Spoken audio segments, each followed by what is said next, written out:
Major Doron Spielman joins us right now, the Israeli Defense Forces spokesperson. Major, very good to have you, sir.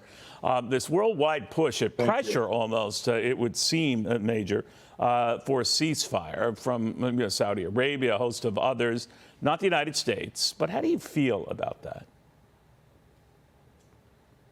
Look, I think only Israel, at the end of the day, is going to have to live with Hamas on its border. And by border, I mean that Hamas is located maybe 2 miles from us.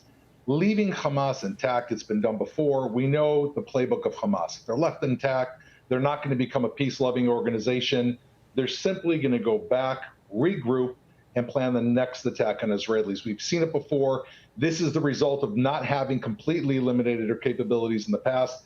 1,400 people dead, hundreds missing, the hostages, the blood and gore. We're not going to let that happen again. And so therefore we are committed, and we have committed ourselves into the Israeli people. We are going to eliminate Hamas. Anything short of that is leaving an opening for the next massacre, God forbid, around the corner. And Israel, of course, Hamas will not stop at Israel.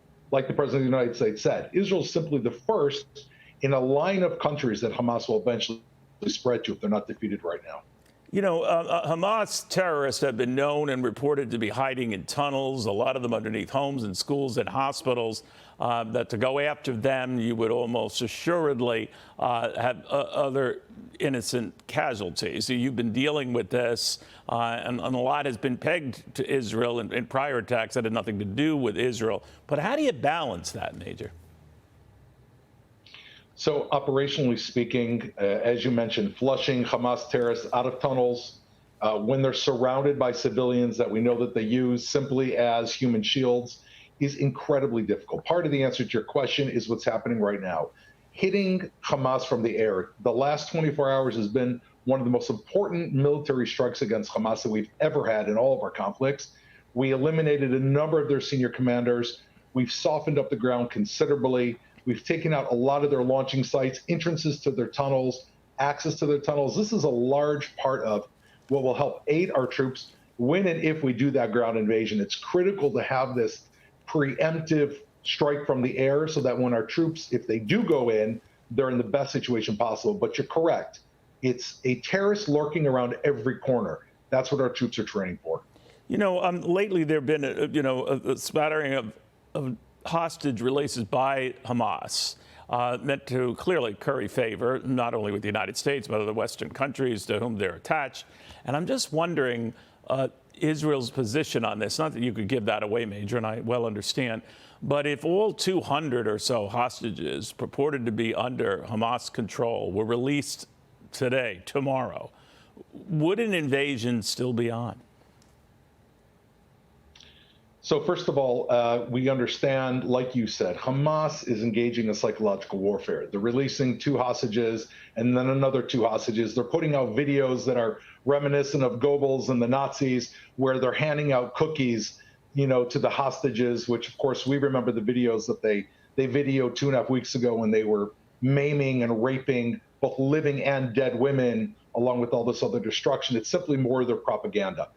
From our perspective, as we've said, the hostages, we're doing everything we can to bring them home. But defeating Hamas is the absolute priority. That's been said from the very beginning, because there's a recognition that without defeating Hamas, there could be more hostages in the future, more destruction in the future. Nothing can happen unless we actually defeat them. And so these 2 things are being treated separately. We will move forward with our goals, whatever costs it incurs, because we know that it will bring the long-term security that we have to have in this region. Real quickly on that point, sir, you talked about eliminating Hamas. Of course, Hamas has controlled Gaza and essentially run the government. They like to say duly elected government since 2005, completely by 2007 onward. So when you talk about eliminating them, you would also eliminate any chance that they would be running a government there, right? And then the issue becomes, what does Israel do to make sure in a reconstructed Gaza that Hamas isn't running things? So I think, first of all, if we look at what Hamas has done, as you mentioned, again, their elections were a farce. They took their opponents and threw them off buildings that were 7 stories high. That's how they gained the vote. That was 16 years ago. Hamas has engaged throughout all these years of taking all the international aid meant for the Gazan people. And we can see instead of building more power plants, they've been building rocket facilities. The Gazan people have been suffering under Hamas. I think any replacement to Hamas is going to be better. But our first goal is clear. In order to even move forward, you have to first defeat the axis of evil. They have the entire region under hold. Defeating them is the first priority. At the end of the day, there's a lot of different approaches that are being taken place. Israel, the international community, will come up with one that's going to be better than it is now, both for the Gazans and most importantly, for the state of Israel. Major, thank you very much. We do appreciate your taking the time.